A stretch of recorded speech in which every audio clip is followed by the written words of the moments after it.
हो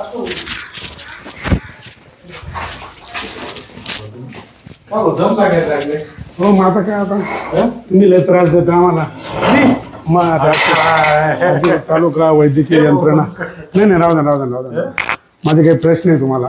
मला एक सांगा, आता आपल्या इगतपुरी तालुक्यामध्ये काही असे बोगस दवाखाने का जे डॉक्टरांच्या काही दवाखान्यांच्या नोंदणी नाही, काही दवाखाने एकतर आता ते अलिझाड अख्खा तालुका सांगतोय की त्याची बायको डॉक्टर आहे आणि तो तिथे प्रॅक्टिस करत होता. त्याचं हॉस्पिटल 2021 नंतर नोंदणी पण नाही आहे. मग आपण काय करतोय? तर त्या अनुषंगाने तुमचीच तक्रार मी चौकशी केली. हां, चौकशीमध्ये तुम्ही जे म्हणता ते एकदम बरोबर आहे. कारण 31 मार्च 21 नंतर त्याचं काही रजिस्ट्रेशन रिन्यू केलं नव्हतं. त्या अनुषंगाने मी त्याला 73,000चा काहीतरी दंड ठोठावला आणि वरिष्ठाकडे कारवाईला पाठवून दिलं. नाही पण आता त्याने ते झालं, परत तो अख्ख्या तालुक्याला विचारा. आता माझ्याकडे जवळजवळ 400-500 लोकांचे कॉन्टॅक्ट फोन आलेत का मला उपचार डॉक्टरने केलाय त्याने, आणि तो इलेक्ट्रोपॅथी त्याचे प्लॅनिंग चाललंय. ऑलरेडी मी ड्रग इन्स्पेक्टरला कळवलंय. तो आला की आम्ही एक दिवशी त्याच्यावर आता मला अहवाल मिळालाय. मंगेश त्या अलिझाडची फाईल घे.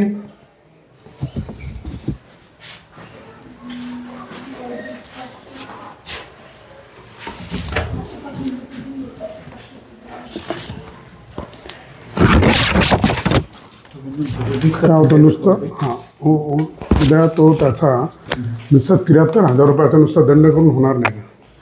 आणि आता जो काही ऐका ना, आता जे काय झालं नाही, आणि त्या मृत मुलाच्या पालकांनी तक्रार दिली होती NC पोलीस स्टेशनला. त्यासाठी मी CS सरांनाही भेटलो. म्हणजे आता PMचं जे फायनल ओपिनियन येईल तर ते मेडिकल निग्लिजन्स आहे का नाही ते कमिटी CS साहेबांची. बरोबर नाही, पण तुम्ही आमची जी NC ती तिकडं शल्य चिकित्सकांकडे नाही कळवली का? कारण त्यांच्या समितीने ते चेक होईल ना. पहिला प्रश्न आहे अलिझाडचं. तर हे अंडर प्रोसेस आहे, होऊन जाईल. तुम्हाला कधी बातमी कळेल याची, कधी असं मिळेल ते. तर तो विषय आहे. दुसरा तो त्या मुलाचाच जो त्यांनी तक्रार दिली पालकांनी. आता मी सुद्धा त्या दवाखान्यामध्ये जो गेलो चौकशी करायला, तुम्ही व्हिडिओ पाहिला असेल. तर तो का गेलो? कारण पालकांनी तक्रार केली की डॉक्टर अलिझाडने उपचार केला आणि म्हणून मुलगा मयत झाला. NC नोंदवली पोलीस स्टेशनला, आणि मग पोलीस स्टेशनने PM ला पाठवलं. तिकडे एक पोलीस पण दिला सोबत. तर मग ती तक्रार आता पोलीस लगेच गुन्हा दाखल करणार नाही, ते आपल्या शल्य चिकित्सकाकडे जाऊन ते ठरवणार काय निग्लिजन्सी झाली की नाही वैद्यकीय. म्हणजे जेव्हा पोलिसाला फायनल रिपोर्ट मिळेल तो अहवाल आणि ते CS ला रेफर करतात की ती केस तुम्ही तिकडे पाठवली का वरती? नाही माझ्याकडे नाही येते की जेव्हा रजिस्ट्रेशन होतो गुन्हा दाखल होतो ना CS कडे जाते. मग CS ते कमिटी असते 9 लोकांची त्यांची, त्याच्यामध्ये ती केस फायनल अनालाइज होते आणि त्याच्यानुसार ते कारवाई ठरते. तर काय सध्या दवाखान्यामध्ये 2 नर्सेस काम करत असून त्यांचे नर्सिंग काउन्सिल रजिस्ट्रेशन आढळून आले नाही. 11 बेड आढळून आले असून देखील संबंधित रुग्णालय. मग हे तुम्ही तपासणी हे करत नाही का? आणि परत 31 मार्च 2021 पासून त्यांच्या दवाखान्याला नोंदणीच नाही आहे. म्हणजे ते पेशंट तपासूच शकत नाही. नोंदणी नसताना रुग्णांना उपचार करत असल्याने तालुकास्तरीय म्हणजे तुम्हाला त्यांनी आता आदेश दिले इकडे चौकशी कारवाई करायची. पण माझं काय म्हणणं आहे, 2021 नंतर एक एवढा आलिशान दवाखाना आहे, थाटून तो उपचार चालले तिथं, आणि मग त्यांची ती नोंदणी नाही आहे हे तुम्हाला समजलं नाही का? तुमच्या लक्षात नाही येत काही? तुम्ही व्हिजिट करत नाही का?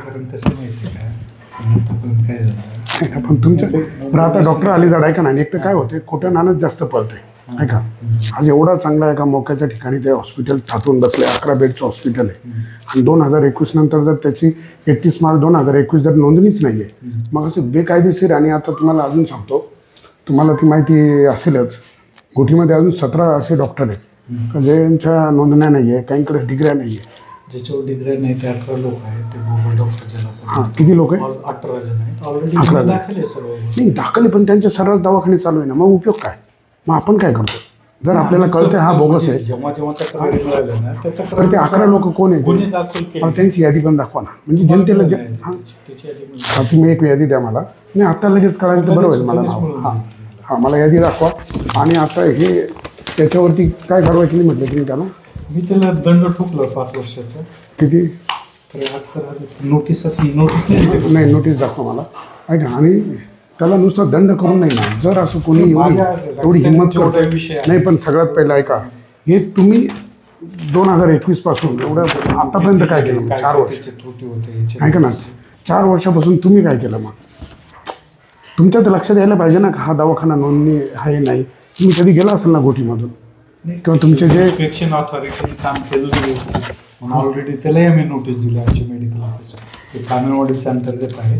ऑलरेडी त्यालाही नोटीस दिली आम्ही, कारण त्यालाही ते तपास म्हणजे यांना पाठीशी घालणार आहे. आता माझ्याकडे ते वेगळी बातमी येते का ते काहीतरी महिन्याला काहीतरी कलेक्शन करून ते तुमच्यापर्यंत पोहोचवतात. नाही का म्हणजे बघा, जे बातमी आहे बघा, मी हे स्वतः सीओ मॅडम बरोबर सुद्धा मी चर्चेमध्ये ते सांगितलं ऐका का अशी परिस्थिती आहे. मग नक्की काय खरं काय खोटं देव जाणे. परंतु मग बघा हा नाही, पण मग आता हे तुमच्याकडनं जो दुर्लक्ष झालं ना, म्हणजे आज एक दवाखाना आहे. आज विचार करा तुम्ही, 2021 नंतर बिना नोंदणीचा दवाखाना कसा चालतो? हां, 73,863 रुपये तुम्ही त्याला आता दंड केला. बरं, मला याची कॉपी पण द्या. हां, द्या मला झेरॉक्स. फोटो मला झेरॉक्सचा नाही, खरं असं झेरॉक्स नाही आहे का? बरं, मी फोटो काढून घेतो मी. आणि काय होतं आहे, आता जे बाकीचे बोगस दवाखाने किती 11 आहे. 18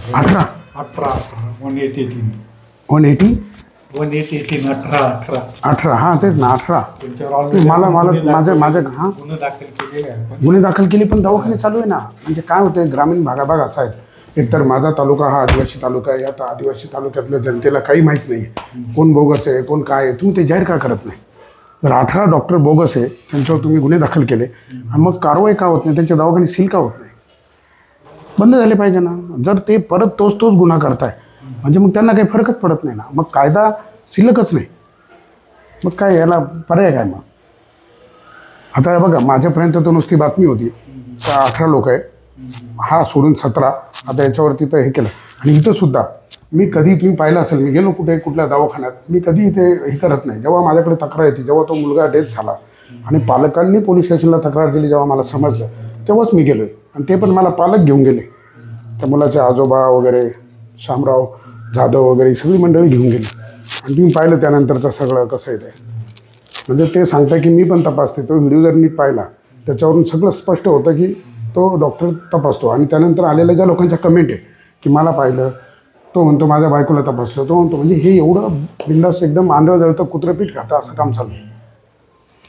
हां, ते त्याच्यावर करा. मला ती 18ची यादी घ्या ना. 18ची यादी पण.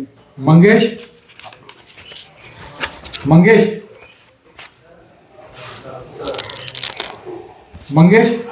ते बोगस डॉक्टरची फाईल घे, ते 18ची कारवाई केलीची लिस्ट आहे.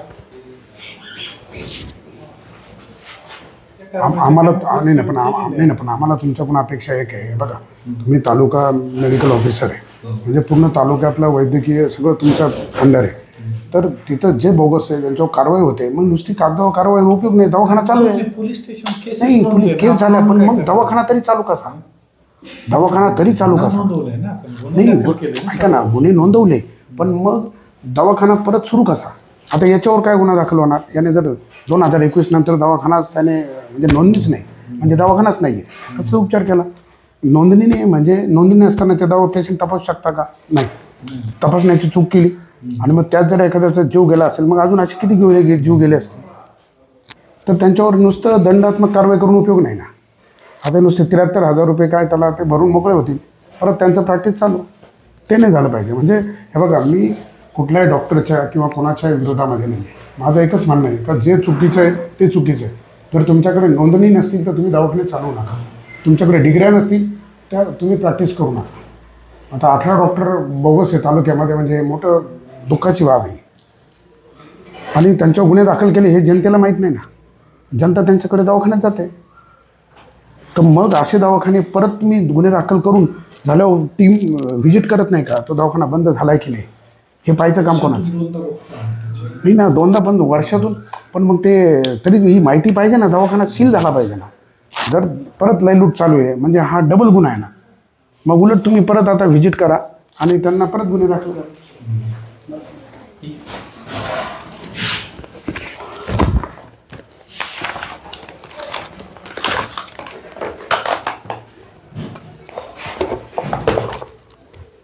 ती 18ची यादी का? वाचा बरं केलं कोण कोण. नरेश ब्रह्मेच्या, नरेंद्र ब्रह्मेच्या, भगवान दुर्गुडे, नईम शेख, कैलास गायकर, बरे, विश्वास बीके, संजय ब्रह्मेच्या, doctor Jagtap, doctor Vishwas, Sunil Bhosale, doctor Pawar, Vijay Patil, Vishwas, Kshatriya, Jagtap, Chorde, Paras, व्यवहार. हे किती? 18 डॉक्टर. बघा ह्या इगतपुरी तालुक्यामध्ये हे नुसते घुटीतले. बरं तालुक्यात किती अजून? पूर्ण तालुक्यातले. आणि हे पण सगळे घुटीत प्रॅक्टिस करतात. मला याची कॉपी पण द्या. एक मिनिट एक मिनिट फक्त मला दाखवा. हे बघा आता हे घोटीमध्ये प्रॅक्टिस करणार आहे. इथं काय घोटी हा इगतपुरीमध्ये वाटतं. हां, डॉक्टर नरेश ब्रह्मेच्या. म्हणजे बघा यांच्यावर बोगस डॉक्टर म्हणून यांच्यावर गुन्हे पण दाखल झाले आणि यांना दवाखाना चालवायचा किंवा उपचार करण्याचा अधिकार नाही आहे. डॉक्टर नरेश ब्रह्मेच्या. दुसरा doctor Naresh Brij, doctor Bhagwan Durgude, doctor Naeem Shaikh, doctor Kailas Gaikar, doctor Barai, doctor Vishwas BK, doctor Sanjay ब्रह्मेच्या, doctor Jagtap, doctor Vishwas, doctor Sunil Bhosale, doctor Pawar, doctor Vijay Patil, doctor Vishwas, doctor Kshatriya, doctor Jagtap, doctor Chordia Paras, doctor Vyavahare. मला सांगा आता हे एवढे जे डॉक्टर आहे यांचं बोगस म्हणजे काय? यांच्याकडे डिग्रीच नाही. डिग्री नाही. म्हणजे महाराष्ट्र शासनामध्ये हां म्हणजे जो आपला अधिनियम आहे, महाराष्ट्र वैद्यकीय व्यवसायी अधिनियम 1961, त्याच्यानुसार जे पॅथीज आहेत आपल्या रिकग्नाइज, म्हणजे ॲलोपॅथी म्हणजे MBBS, बरोबर, आयुर्वेदाचं BUMS किंवा सिद्धा, आणि BHMS फाईन किंवा DHMS हे होमिओपॅथचं, आणि युनानी याचीच काउन्सिल रजिस्टर्ड आहे. म्हणजे रजिस्टर्ड काउन्सिलला जर रजिस्ट्रेशन असेल तर तो आपल्याकडे व्हॅलिड असतो.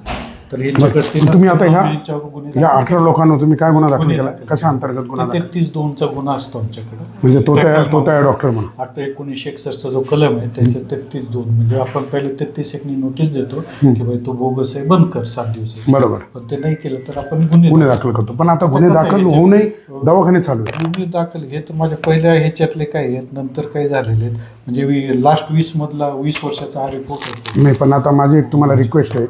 आता तुम्ही एक दिवस ठरवा, 2-3 दिवसामध्ये आपण स्वतः यांचे पत्ते वगैरे व्हिजिट करा, आपण बघू. नाही, आमच्याकडे तो कार्यक्रम आहेच. आता मला एक FDAचे असिस्टंट कमिशनर आमची चर्चा म्हणजे त्या पाईपलाईन करण्यात आहे का? नाही पण ऐका ना डॉक्टर साहेब, काय होतं ऐकून घ्या. बघा मी तुम्हाला माहिती आहे माझं काम कसं आहे, पारदर्शक आहे. मी कुठल्या अधिकारी किंवा कोणाचा मी याच्या विरोधात नाही. मी फक्त माझा दोष इकडं. कोरोनामध्ये ऐका, कोरोनामध्ये आपण एवढं सोबत काम केलं. तुम्ही होते, आपण होतं, सगळ्यांनी सोबत हाताला हात धरून म्हणजे आपण काम केलं. तुम्ही पाहिलं असं माझं काम पूर्ण महाराष्ट्रभर आहे, पारदर्शक काम आहे. मी कुठल्या अधिकाऱ्याच्या विरोधात नाही, कुठल्या अधिकाऱ्याच्या बाजूने नाही. जो प्रामाणिक काम करतो तो माझ्यासाठी माझं त्याच्यावर प्रेम आहे, या देशावर प्रेम आहे. परंतु जो प्रामाणिक काम करत नाही त्याचे आम्ही शत्रू आहे. म्हणजे आपण काय त्याला तर पर्दाफाश केला पाहिजे. म्हणून आता माझी तुम्हाला विनंती आहे, हे जे 18 डॉक्टर आहे जर हे प्रॅक्टिस करत असतील तर परत गुन्हे दाखल करा. परत करा. कारण मग काय होतं, त्यांना काही फरक पडत नाही ना. गुन्हा दाखल होतो, जामीन होऊन जातो, तारीख ते तारीख चालू आहे. आणि नंतर ते परत आपल्याला माहिती आहे आज इथली न्यायव्यवस्था कशी आहे. ही कोणाला गुन्हेगारांना मुळात गुन्ह्याची भीतीच राहिली नाही. त्याच्यामध्ये 8 निर्दोष सुटलेत ऑलरेडी. 8 निर्दोष सुटले. कशा कारणाने? काय ते जे पंच असतात त्यावेळेसची पंच फुटले. बघा म्हणजे नाही, पण आता मला अजून एक माझा त्याच्यात आरोप आहे. तुम्ही पंच घेता नाही, माझ्यासारख्याला घ्या ना पंच. तुम्ही अशा कारवाई करता, ऐका ना. नाही कुणी असू द्या. नाही पण तुम्ही खबरदारी घ्या ना. आता काय झालंय, पंच गुन्हे दाखल करणं, पंच त्याच्यात बनावट टाकणं आणि नंतर ऐका ना, नाही तो निर्दोष सुटणं म्हणजे हा सुद्धा एक वेगळा बिझनेस सुरू झाला. नाही म्हणून तर आता पण आम्ही काय गुन्हे दाखल करत नाही अशामुळं मग आता आम्ही पंच कोणते ठेवणार? आम्ही डिपार्टमेंटचेच ठेवणार. तेच ठेवा, माझ्यासारख्याला बोलवा. म्हणून जागरूक नागरिक डिपार्टमेंट म्हणून आम्ही तिघच राहणार. नक्कीच जागरूक नागरिक म्हणून मलाही बोलवा. मी 24 तास उपलब्ध आहे. तुम्हाला बोलवत नाही, मला 100% मला बोलवा. म्हणजे काय होईल त्याचं तिथपर्यंत तुम्हाला 10 मिनिट पहिले इंटिमेशन मिळेल. चालेल ना, कधी सांगा. मी नाही, मला फक्त 20 मिनिटं अर्धा तास. म्हणजे मी नाशिकला कुठे असतो तर मी शक्य असेल तुमच्यापर्यंत मी पोहोचेल. स्पॉटवर पोहोचण्याचे 10 मिनिटं पहिले. नाही पण पंचनाम्याची प्रोसेस चालताना सही करेपर्यंत मी येईल ना. तेवढं सहकार्य तर ठेवा. माझं काय नाही, तुम्ही जे लिहिलं असेल तेच माझ्यासाठी सत्य. मध्ये असं हा म्हणजे काय असतं प्लॅन मध्ये आहे करू. नाही, काय होतं हे बघा, काय होतं आता तुम्हाला एक सांगतो, मी नेहमी सांगतो, कायदे बदलण्यापेक्षा त्याच्या अमेंडमेंट याच्याही पेक्षा शिक्षा देण्याची पद्धत बदला. कारण त्याच्यामध्ये ते कायदेच राबवले जात नाही. गुन्हेगार एक चांगला बुद्धिमान वकील नेमतो पैशाच्या आता आम्ही केलं जोरावर, ना, आता आणि इकडे कायद्याच्या त्रुटींचा मोडाळे- गैरफायदा घेऊन मदत घेऊन तो बाहेर येतो. मोडाळ्याचे गुन्हा दाखल केला आम्ही. आता त्याच्यामध्ये आम्ही सर्व सरकारीच हे घेतले. हा नाही, मग ते बरोबर आहे. म्हणजे त्याच्यामध्ये कारण असे सुटायला ना, मग ते तसं केलं आम्ही. हा नाही, नक्कीच ते करा. नाहीतर मग काय होतं, त्याच्यात सगळं गोंधळ आहे. म्हणजे आता हे 18 डॉक्टर आहे, बोगस आहे, पण आता जनतेला माहीतच नाही. मी जेव्हा त्याला माहिती आहे. अहो नाही ना, मी आता त्याला विचारलं जेव्हा होतं काही काय- पुढाऱ्यांबरोबर चर्चा केली, ते तर म्हणे आम्हाला माहितच नाही, घुटीत असून आम्हाला माहिती त्याच्या दवाखान्यावर बोलणे तरी जनता जाते डॉक्टर. नाही, त्यांना माहीतच नाही ना. अहो हे बघा, आदिवासी तालुका आहे हा, इथल्या लोक अज्ञान आहे. अहो त्यांना काय विचारलं, डॉक्टर म्हणजे देव समजतात ते. ऐका, नाही डॉक्टरला देव समजतात, ऐकून घ्या साहेब. आणि ते जर असे कोणी वेळ गेला दिवस हा, नाही खरंच समजताय. नाही साहेब, आजही तुम्ही जाऊन पहा, गोरगरीब जनता आहे ना, ती डॉक्टरला देव समजते. साहेब आता तुम्हाला काय सांगायचं, मी स्वतः गोरगरिबांमध्ये फिरतोय, मला सगळं माहिती आहे. ते आज देव समजतात. उलट डॉक्टरच्या विरोधात आम्ही कुठे काय बोललो तर ते म्हणता, ते आम्हाला ओरडतं. उलट देव समजतात, लोकांच्या देवाऱ्यात आहे देव डॉक्टर. आणि ते जर असं खोटे जर प्रॅक्टिस करत असतील तर चुकीचं आहे. मी या माध्यमातून जनजागृती बी करणं महत्त्वाचं आहे की बाबा हे करू नये इकडं. आता हे 18 डॉक्टर जे नावं वाचले, यांचे जर दवाखाने उघडे असतील, ते प्रॅक्टिस करत असतील, तर त्यांच्या आजूबाजूच्या लोकांनी मला फोन करा, नाही तर डॉक्टर साहेबांना फोन करा. माझा नंबर आहे 98 90 97 90 97. डॉक्टर साहेब तुमचा नंबर सांगा. 9890 हां 9890 620 786. 620 786. मला फोन करा, डॉक्टर साहेबांना फोन करा. काय होते, म्हातारी मेल्याचं दुःख नाही काळ सोकावता कामा नये. आपल्याला ही जी वाईट प्रवृत्ती आहे समाजातली, आणि ह्या सगळ्या गोष्टींनी होतं काय, जो खरंच कष्ट करून अभ्यास करून डॉक्टर झाला त्याचा अपमान.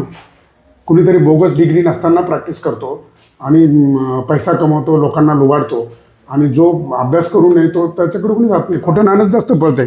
जे बनावं डॉक्टर आहे तेच जास्त चालतंय. नाही आज ही फॅक्ट आहे. चांगले क्वालिफाईड चांगले डॉक्टर आहे. हो नाही, त्याचे आहेत ना. नाही नक्कीच आहे, तालुक्यामध्ये आहे. आणि त्यांना उलट मोटिवेट करा आणि यांच्यावर कडक कारवाई करा. नक्की. बरं आता यांचं हे दवाखाने खरंच लॉक झाले का, ही तपासणी आपण कधी करायची? तुम्ही सांगा, मला तो वेळ द्या, मी त्यावेळेस हजर राहतो. मला कळवा. माझा नंबर आहे. फोन करू द्या का लेखी करू द्या? मला लेखी कळवा, फोन करा, काही करा, मला काही नाही. बा कसं आहे? बघा, मी जर तुमच्याबद्दल पॉझिटिव्ह नसतो ऐका, तर मी वेगळ्या पद्धतीने येऊन मी वेगळं रूप दाखवलं असतं. ऐकून घ्या माझं, ऐका माझे, मला ऐका ओळखतो. हा नाही, ऐका ना, मी आपण कोरोनामध्ये सोबत काम केलंय, नक्कीच चांगलं काम केलंय तुम्ही. त्यामुळे परंतु पण पॉझिटिव्ह आणि याच्यामध्ये काहीतरी निघावं मार्ग हा माझाही नाही, पण मी तुमच्यावर नाराज आहे. ऐका, मी एवढा मोठा तिथं घटना घडली, एवढा व्हिडिओ व्हायरल झाला, मी तुम्हाला फोन सुद्धा केला नाही. त्याचं कारण एकच होतं. का होतं, मी नाराज होतो तुमच्यावर. का नाराज होतो ऐका, 2021 नंतर दवाखान्याची नोंदणीने दवाखाना चालतो कसा? आणि बायकोची डिग्री आहे, नवरा फक्त इलेक्ट्रोपॅथी आहे, बायको घरी असते, आणि नवरा प्रॅक्टिस का करतो? आणि मग एवढं करतोय तर तालुक्यामध्ये म्हणजे आंधळ जळतं कुत्रं पीठ खातं.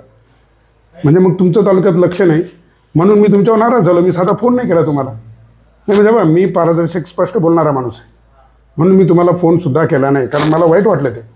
आणि मी स्वतः ऐका, मी त्यासाठी मी डायरेक्ट CO मॅडमची भेट घेतली, मित्तल मॅडम. मी त्यांना भेटलो, त्यांना सगळा प्रकार सांगितला. तर त्यांनी लगेच त्वरित समिती नेमून आणि लगेच चौकशी झाली. मग ते तुमच्याकडनं व्हायला पाहिजे होतं. मीच केली ना नाही कारवाई आली, पण वरतून मी तर त्यांना सांगितलं तुम्ही नाशिकचे लोक नेमा स्पेशल, म्हणून त्यांनी नाशिकची 3 सदस्यीय समिती नेमली. नाही ते झालं, पण काय होतं, तुमच्याकडनं व्हायला पाहिजे होतं ना ती समिती, आणि वरतून आदेशाची वाट बघायला नको होती.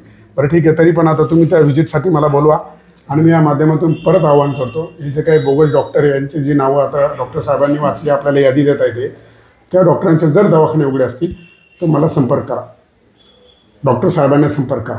जय जवान, जय किसान, जय भूमिपुत्र.